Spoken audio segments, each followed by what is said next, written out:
Okay, I figured I'd make a husbandry video for the Harpactira Pulchripes, I believe it's golden blue egg baboon. I can never remember the common names of these guys, but I will look it up and put it in the comments section.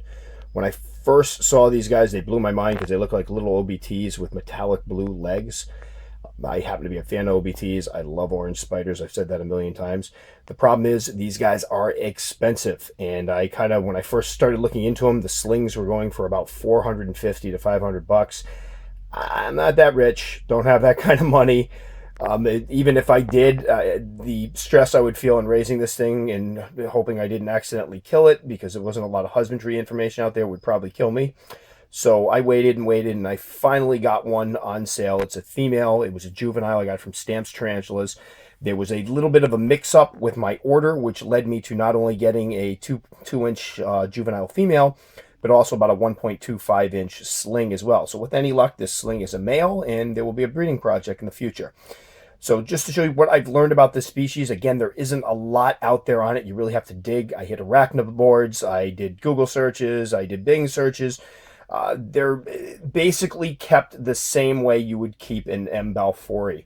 It's a baboon species. It's from Africa. It's a species that should be kept in arid conditions. So what I did was provide it with a nice depth of substrate. My substrate is a mix of peat, topsoil, and vermiculite.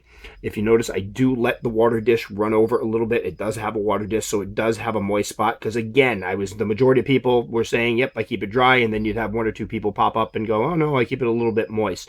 This isn't a sling, so I don't want to keep it very moist at all. It seems to be doing well. Now, one thing I have read about them, they are supposed to be a burrowing species. The majority of them will dig, again, like the M. balfouri. This one has not taken to its burrow. It has not dug. It has webbed up the corner of its enclosure, and it kind of sits out in the open. So I'm hoping at some point, because she's eating fine, she is just recently molted, sporting some beautiful new colors, but I am hoping at some point she kind of settles down and adapts to her hide, because although I love being able to get pictures of her and see her, I really would rather my spiders be comfortable in their own enclosures.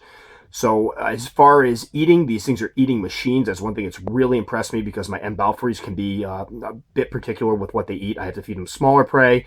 They seem to arbitrarily eat one day and not the other. These guys are powerhouse. They power the food down. The growth rate is pretty good. Now again, my temperatures in my tarantula room are not as high as some keepers will prefer to keep theirs at. Right now it's getting to be around winter time, so we're talking about 70, 72 degrees in her corner at low during the nighttime, and then during the day I have my heater kick on, so it goes up to about 74, 75, 76 degrees around there. It depends on the temperature outside. The summertime, she was kept in the mid-70s to low 80s. And again, the growth rate, even then with the 80-degree temperatures, wasn't incredible. I'm going to pop this open while I continue to talk about her. Get a little glimpse of her. Hopefully she won't scramble. There she is. Now, a lot of the pictures of these guys, and there's the cricket that hopefully she'll grab later. A lot of the pictures of these guys show these brilliant blue legs. When I first got mine, I have one that I posted that she does have the nice blue legs. Right now, after this molt, they're more of a gray, but they do kind of have a metallic blue sheen to them. The bodies are just amazing, though. I mean, I just love the coloration. Even if those legs were black, it still looks fantastic against that orange gold body. And even now I'm looking at this, and it doesn't do it justice through the camera. She's a lot brighter than this. Maybe she'll actually go for that cricket. We have a little feeding video here. So again, you can see when they don't adapt to their burrows, she did web heavily, kind of like, again, I keep comparing them to M. balfouris because they remind me of them. The temperament for a baboon, it's more skittish than vicious. I have not seen a threat pose yet. They generally run and hide if you disturb the enclosure. She just kind of tucks herself up in the corner. Not a very ferocious spider, but as being a baboon in an African species, you always have to keep in mind that a bite is going to be very painful. They are very venomous, and I wouldn't want to risk a bite from this one. Looks like she's not going to take the cricket. It's probably because some idiot is shining a light into her enclosure. So I'm going to go ahead and close this. And I'll show the setup I have for my sling. This is the enclosure for the sling. You notice it was a little moist down at the bottom. I kind of gave her a gradient because, again, there wasn't a lot of information out there, and I just read one or two things that said they kept it a little moister. And I usually like to keep my slings a little moist anyway, so the best way to do that is to basically add some humid substrate or some moist substrate down to the bottom and then pack the dry on top, they can dig to a level that they're comfortable with. I love this trick because that way I don't have to worry about managing humidity. They can basically go in and dig and find the correct humidity for them. So she has dug pretty deep. I don't know if she's gone all the way to the moist up on the bottom, but I've given her a choice. And if we look up here, this one did burrow. There's her little hole. A lot of times you'll see her little legs sitting right up top of there. She's webbed extensively again. Little cap for a water dish. Again, when I have a species that I'm not 100% positive that they're supposed to be kept dry, I'm going to make darn sure that they have water available. And again, she's been eating like a machine. I drop a little cricket in at night. It's gone in the morning. I've been feeding her 3 times a week, as I do with most of my slings. For those people that complain about power feeding, yeah, it's not power feeding. They're going to eat as much as they can. In the wild, they're going to try to get as big as possible so they're not prey for other animals. And quite frankly, when you drop this amount of money on a sling, you want them out of that precarious, that dangerous sling stage where they're a little more susceptible to environmental factors as fast as possible.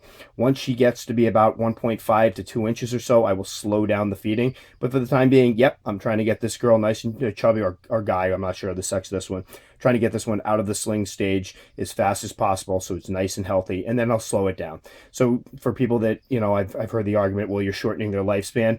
You're talking a matter of months. And for a tarantula that could probably live 12, 15 years at least, that's not a very big chunk of time. And you know what? It means more to me that the thing will be around for the long run and not die as a sling because of, some screw up that I make, or just because of the fact that it got a little colder one night, whatever it may be.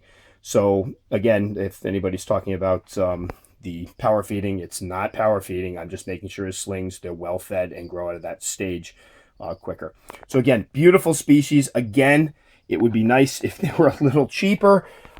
This one, I'll go ahead and say the price. I ended up getting her on sale, and I believe it was $225 for the female, it's pricey, but considering I was originally looking at slings that were around $300, I think it was well worth the money.